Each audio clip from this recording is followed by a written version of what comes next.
ইসলামী ব্যাংকের প্রধান কার্যালয়ে সন্ত্রাসী হামলার ঘটনা ঘটেছে। রোববার সকালে এস আলমপন্থীরা ব্যাংকটির দিলকুশা কার্যালয় দখলের চেষ্টা চালায়। এ সময় সন্ত্রাসীদের গুলিতে ৬ জন আহত হন। মেহেদী হাসানের রিপোর্ট। ২০১৭ সালের ৫ জানুয়ারি ইসলামী ব্যাংক দখলে নেয় চট্টগ্রাম ভিত্তিক প্রতিষ্ঠান এস আলম গ্রুপ। এরপর অপকৌশলে দেশি বিদেশি বিনিয়োগকারীদের শেয়ারও হস্তগত করে প্রতিষ্ঠানটি। পছন্দের লোকদের নিয়োগ পদোন্নতি দেয়, বসায় পরিচালনা পর্ষদেও। গত ৫ আগস্ট শেখ হাসিনা সরকারের পতনের পরদিনই এস আলম ঘনিষ্ঠ অনেক কর্মকর্তাকে ব্যাংকটি থেকে বের করে দেওয়া হয়। এমন পরিস্থিতিতে রোববার সকালে তারা আবার সংগঠিত হয়ে ভাড়াটে সন্ত্রাসী নিয়ে ইসলামী ব্যাংকের প্রধান কার্যালয়ে প্রবেশের চেষ্টা চালায়। এ সময় ব্যাংকটির কর্মকর্তা কর্মচারীরা নেমে এসে বাধা দিলে শুরু হয় সংঘর্ষ। সন্ত্রাসীরা এ সময় গুলি ছুড়লে আহত হন ৬ জন। তবে তীব্র প্রতিরোধের মুখে টিকতে না পেরে এলাকা ছেড়ে পালায় এস আলমপন্থীরা। এস আলম গ্রুপের কিছু লোক পটিয়ার, তারা তাদের নিজস্ব লোক যেমন মেফতা, সাব্বির, তারপরে আকিজউদ্দিন, তাদের ব্যানার নিয়ে এখানে তারা ঢুকতে চাইছিল।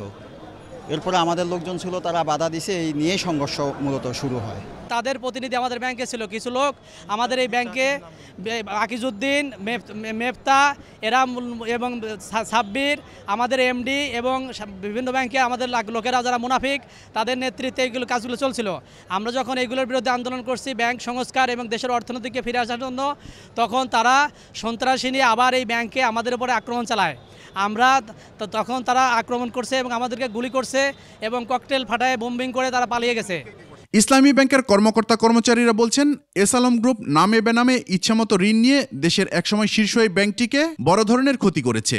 তাই লুটপাটে যারা সহযোগিতা করেছে তাদের আর কোনোভাবেই ইসলামী ব্যাংকে ঢুকতে দেওয়া হবে না। এস আলম গ্রুপ এবং তাদের যে দোসররা আছেন, তারা সবাই বিভিন্ন ব্যাংক থেকে হাজার হাজার কোটি টাকা তারা পাচার করেছে। হ্যাঁ, এবং এই ব্যাংকে মূলত ছিল যে ব্যাংকে যে শরিয়া বেসড ইসলামী ব্যাংক ছিল, যে পপুলারিটি ছিল, মানুষের যে গ্রহণযোগ্যতা ছিল, এই ব্যাংকটা ছিল সকলের ব্যাংক। কিন্তু একটা সময় যে এটা একটা নির্দিষ্ট এলাকার এবং লোকের ব্যাংক হয়ে গেছে।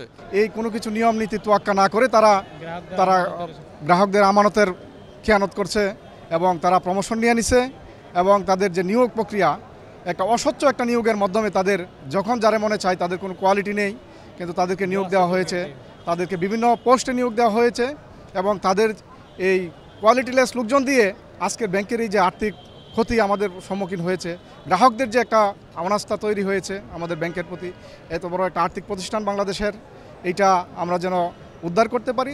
এস আলম গ্রুপের অপতৎপরতা ঠেকাতে সতর্ক রয়েছে ইসলামী ব্যাংকের কর্মকর্তা কর্মচারীরা। মেহেদী হাসান, ২১ টেলিভিশন, ঢাকা।